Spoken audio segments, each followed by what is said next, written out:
Nike effectively fired this man and accidentally created a billionaire.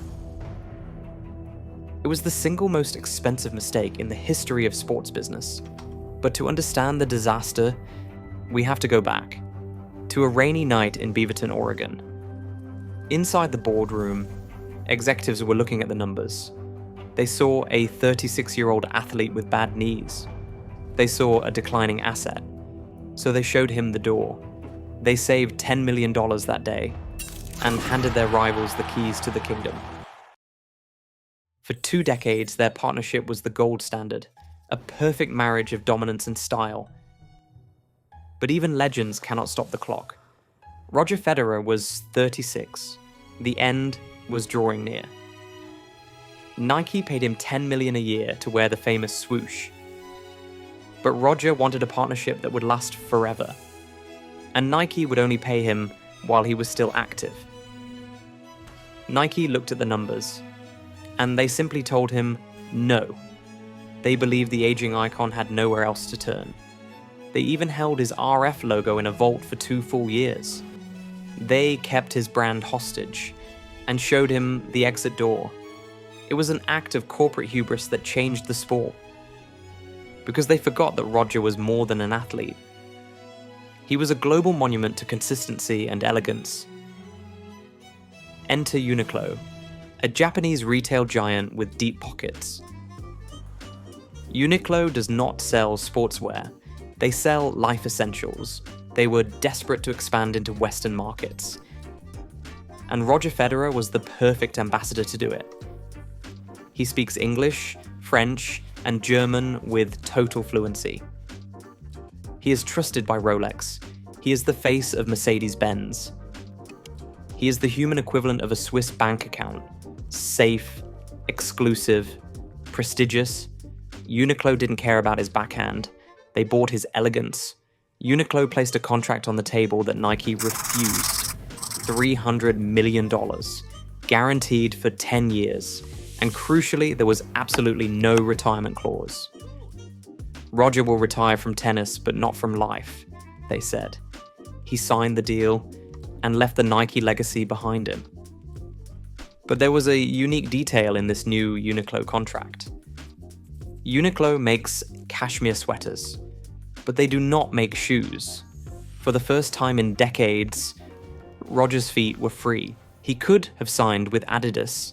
He could have chosen to wear Puma, but Roger Federer was done with traditional endorsements. Meanwhile, in a small workshop in Zurich, an engineer worked. Olivier Bernhard was cutting a garden hose with scissors. He glued the rubber to a sole to find a new sensation. He called it running on clouds, a strange, raw prototype.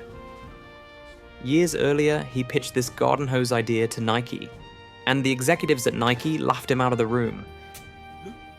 They said it looked like a monster. They said it was ugly. But Roger Federer saw potential where others saw failure. He wore the shoes and felt the engineering work for him. He did not ask for a paycheck.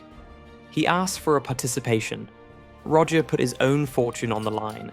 He bet on the brand.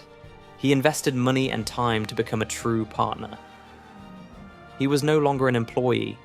He was now a part of the company. He rolled up his sleeves and went to work on the designs. He helped create the Roger, a sneaker to rival the greats. The brand exploded. It went from a secret to a global force. Sales doubled, then they tripled. The company was on fire, and Nike began to realize they had made a fatal error. The shoes they rejected were suddenly on every street. Then came September 2021. The day they rang the bell, On Running went public on the New York Stock Exchange. The valuation soared to over $10 billion that day. Roger's 3% stake was suddenly a vast fortune. That equity was worth more than his entire career earnings. He made more in one morning than in 20 years of play. Nike saved $10 million a year by letting Roger walk away. But they inadvertently funded their most dangerous rival. On Running is now taking market share from the giants. They are the fastest growing footwear brand on earth. And Roger sits at the top, smiling quietly at the result. He retired from tennis with 20 Grand Slam titles. But he entered the Billionaire Club without a racket. The swoosh is gone. The clouds are here to stay forever. Nike still has the history, but On has the momentum. Uniqlo saw the icon. On Running saw the entrepreneur. And Nike only saw an old man with a knee injury. Now Roger builds his legacy one sneaker at a time. He brings Swiss precision to the chaotic world of shoes. The RF logo is back in his hands where it belongs.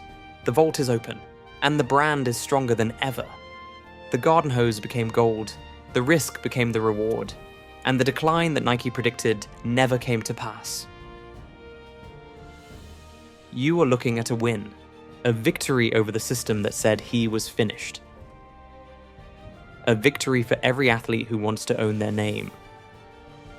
The game is not over when the whistle blows on the court. Roger Federer played the long game, and he won it all. He is the billionaire who walked away from the swoosh.